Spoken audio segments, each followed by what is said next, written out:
Super star ரஜினிகாந்தோடைய 75வது பிறந்தநாள்.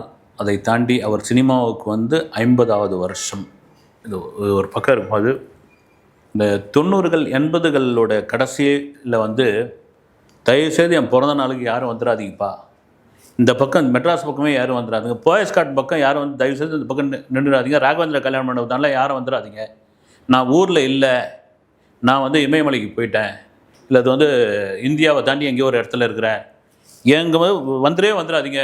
திரும்ப திரும்ப நிறைய அறிக்கை வரும். வந்து ரஜினிது வந்து பெரிய ஆச்சரியமாக இருக்கும். அவர் பிறந்த நாளுக்கு வந்து ஆனால் ரசிகர்கள் கொண்டாடி தித்துருவாங்க. அதை மீறியும் வந்து சில பேர் வந்து போயஸ்காட்டில் இருக்கிற வீட்டுக்கு வருவாங்க, அந்த வீட்டை பார்த்துட்டு போவாங்க, அந்த வீட்டு முன்னாடி நின்று ஃபோட்டோ எடுத்து, இப்போ மாதிரி செல்ஃபோன்லாம் கிடையாது, ரோல் போட்ட கேமராவில் நின்று எடுத்துகிட்டு போவாங்க. இதான் தலைவரோட வீடு, இதான் தலைவர் போகிற தெரு அப்படின்னு.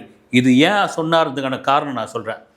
ஆனால் அந்த நிலை மாறி இப்போ இந்த 75வது பிறந்த நாள் 50வது வருஷம் படையப்பா ரீரிலீஸு, அதுக்கு ஒரு வீடியோ, ஒரு பேட்டியே ஒன்று கொடுத்து சோஷியல் மீடியா தான் லிங்க் எடுத்து போட்டார். வந்து